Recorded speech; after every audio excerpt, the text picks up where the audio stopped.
Հարգելի գործընկերներ, Տիկին Վարդանյան, ինչ մեղք ստացեմ, չդիմացա եւ ես կարծում եմ, որ դուք ձեր ելույթով, որում կրկին առանց վիրավորելու միտումի բավականին պարզունակ մտքեր էին, բայց ինքը ելույթը էլի մեր կենտրոնական բանավեճի մասին է, էլի եւ այս գումարման ազգային ժողովում եւ նախորդ գումարման ազգային ժողովում։ Ես ուզում եմ ուղիղ պատասխանել ձեր տրված հարցերին, այն ինչ ասեմ, ֆունդամենտալ հարցին։ Ասում եք, չեք պատասխանում պարզ հարցի, թե որտեղից են գալիս մեր սպառնալիքները։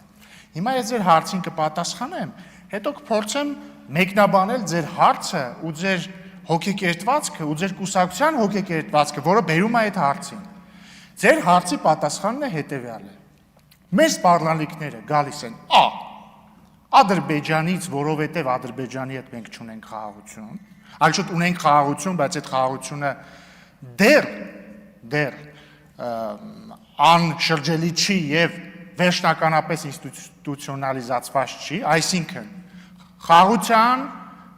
դեռևս անշրջելի չդառած խաղաղության բացակայությունը Ադրբեջանի հետ միանշանակ եւ աներկբայորեն սպառնալիք է Հայաստանի Հանրապետության անվտանգությանը։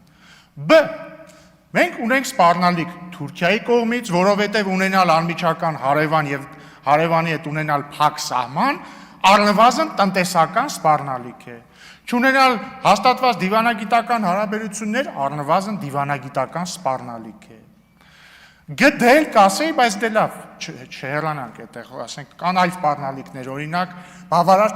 չդիվերսիֆիկացված տնտեսական կապերը կամ անվտանգային կապերը, չգիտեմ ինչ ասեմ, էներգետիկ ռեսուրսների, աղբյուրների եւ տրանզիտի ճանապարհների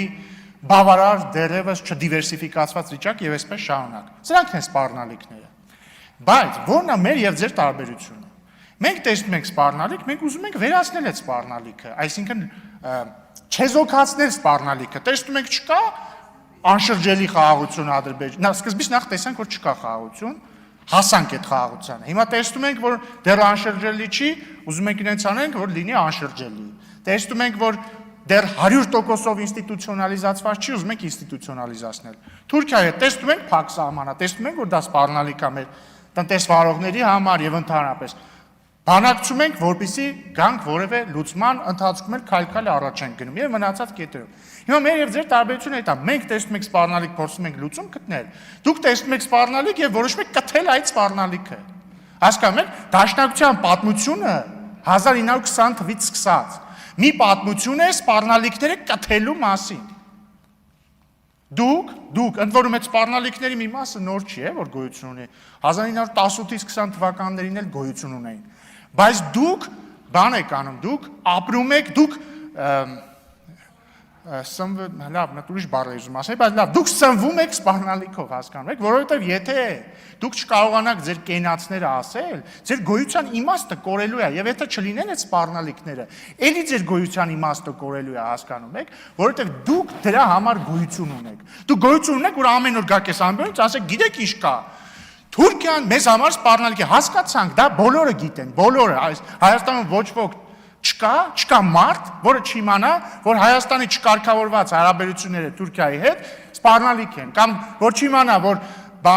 վերջնական ինստիտուցիոնալիզացված խաղաղության բացակայությունը Ադրբեջանի հետ սպառնալիք է։ Եվ շատ հետաքրքիր հարց եք տալիս, ես ֆրցնում եմ եւ այդ հարցը վերաձևակերպում եմ, լրեք, եւ վերաուղղում եմ ձեր հետ։ Տիկին Վարդանյանը ինձ հարց տվեց, ասեց Ռուսաստանը սպառնալիք է, խնդրում եմ գրանցվեք, մի վարքան, պարոն Վարդևանյանը, երբ որ ելույթ ունենա, դրանից հետո նորից ելույթերի գրանցում կլինի։ Ես խնդրում եմ, գրանցվեք, եկեք եւ հստակ պատասխանեք այդ հարցին։ Նաեւ ես խնդրում եմ, նաեւ պատասխանեք, օրինակ, այն սահմանափակումները, որ մտցվում են մեր տնտեսվարողների դեմ, ըստ ձեզ արդարացված են թե ոչ, կարծում եք արդյոք դուք եւ ձեր կուսակցությունը եւ ձեր խմբակցությունը, կարծում եք արդյոք, որ մեր տնտեսվարողների արտադրանքը խախտում է ԵԱՏՄ ստանդարտները, կարծում եք արդյոք, օրինակ, որ բանը, չգիտեմ, ջերմուկի հետ պրոբլեմ կա, կարծում եք թե ոչ, խնդրում եմ այդ հարցին կպատասխանեք, եւ եթե ասեք, որ այո, դետեղ ձեզ ասելիք չկա, եթե ասեք ոչ, խնդրում եմ այդ կոնտեքստում ասեք արդյոք արդար է կամ գործընկերային է որևէ ստանդարտի խախտում չպարունակող ապրանքի հանդեպ կիրառել տնտեսական սահմանափակում եւ արդյոք կարծում եք, որ եթե գործընկերային չի, ստեղ մենք նվազն գործ ունենք ինչ որ, չգիտեմ, ճնշման դրսևորման հետ եւ արդյոք կարծում եք, որ այդ ճնշման դրսևորումը ինքնին պարունակում է սպառնալիք եւ արդյոք կարծում եք, որ այդ սպառնալիքը մեր ինքնիշխանության դեմ է օրինակ։ Այ ես խնդրում եմ Տիկին Վարդան, ես ինձ ուրախ եմ, որ այս խոսակցությունը տեղի ունենում, որովհետեւ սա շատ բովանդակային խոսակցություն է։ Մի էլի ընդհատեք ինձ։ Այստեղ հարցերը ես եմ տալիս այս վարքյանին, էլի, հետ դուք կգաք, կարող հակադարձ հարցեր տալ։ Տեսեք, հարցը տվեցիք, ես ձեզ պատասխանեցի։ Հիմա ես եմ ձեզ հարց տալիս, այս իմ հարցերին ես ակնկալում եմ ուղիղ եւ հստակ պատասխան։ Հա, մեկ էլ վերադառնալով հայրենիքի եւ որն է հայրենիք քննարկումներին, ընդհանրապես ես կարծում եմ վերջին 2 օրվա մեր քննարկումները կարելի է անվանել որն է բաբո մեր հայրենիք, որտեղ իդեպ հեղինակը նշում է բաներ, որոնք մի մասը քաղաքացիական պայմանագրի նարատիվին են համապատասխանում, մյուս մասը ընդդիմության, բայց ըստ էության պարոն Եղոյանի ասածը ինչ է, ինքը ասում է հետևյալը, ժողովուրդ ջան, կա երկու մոդել հայրենասիրության կամ ինքնության նույնիսկ, հա, ինքնության։ Տեսեք, օրինակ, չգիտեմ, Ֆրանսիայում, ասենք, ազգային ինքնության ուրիշ մոդել կա, այնտեղ կարող է մարդ լինել սևամորթ, բայց ֆրանսիացի, ինքը ու բոլորն են ընդունում, որ դու ֆրանսիացի ես։ Իհարկե, այդ ֆրանսիացու,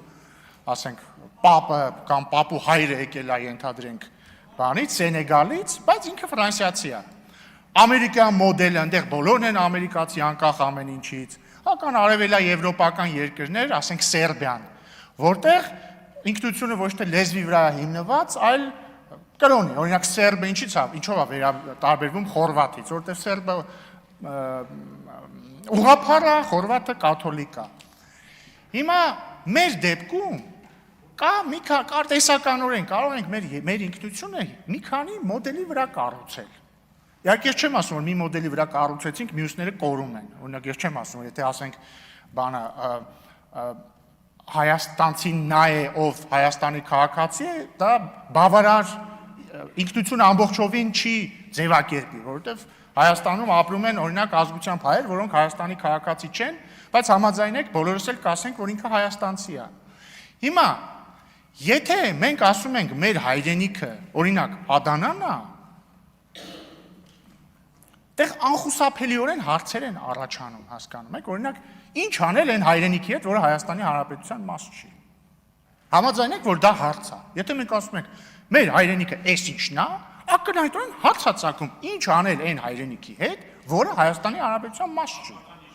Չէ, մի վայրկյան, պատմությունը ուրիշ բան է, այստեղ մարդ չկա, օրինակ, որ ժխտի, չկա, այս դահլիճում չկա մարդ, որը ժխտի, որ Ադանան եղել է Կիլիկիայի հայկական թագավորության մաս բանից 10-րդից 13, 14-րդ դարերում։ Ասեմ ավելի, Թուրքիայում էլ չեն ժխտում դա։ Ոչ ոք չի ժխտում դա,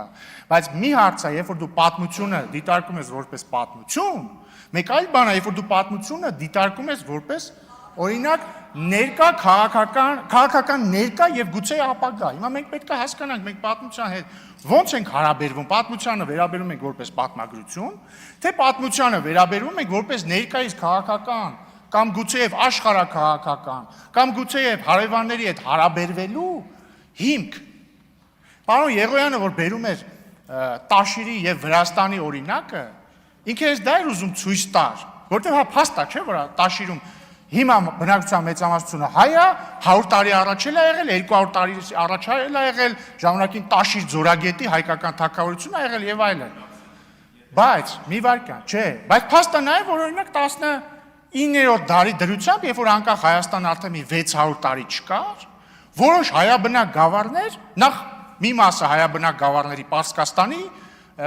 տիրապետության ներկո են, մի մասը Օսմանյան կայսրության, մի փոքր հատված էլ վրացական թագավորության։ Հիմա պարոն Եղոյանը ինչ է ասում, ասում է, եթե մենք այսօրվա Հայաստանի սահմաններին Չնայենք ներկայիս դեյուրե սահմաններով, այլ սկսենք սա հայրենիքը չափել ոչ թե գծված եւ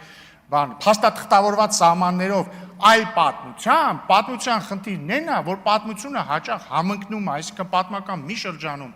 մի տարածք եղել է մի երկրի տարածքում, հետո մյուս երկրի տարածքում, հետո մյուս երկրի տարածքում, հետո մյուս երկրի տարածքում։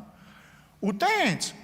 ռիսկ կա, որ անվերջանալի պատերազմների եւ հակամարտությունների շրջան է գալու եւ անվերջանալի տարածքային պահանջների շրջան է գալու։ Հիմա վերադառնալով նորից Տիկին Վարդանյանի հարցին, արդյոք ես համարում եմ, որ հայրենիքի կոնկրետ ձևակերպման հարցում այն, ասենք 90%-ով պատմության վրա հիմնելը անվտանգային սպառնալիք է Հայաստանի համար, միանշանակ այո, 100%-ով այո, եւ ես առաջարկում եմ շարունակել պարոն Եղոյանի բացած քննարկումը, բայց սպասում եմ Տիկին Վարդանյան ձեր պատասխաններին, շնորհակալություն։ Հավանիր տեսանյութը եւ բաժանորդագրվիչ նորությունները բաց չթողնելու համար։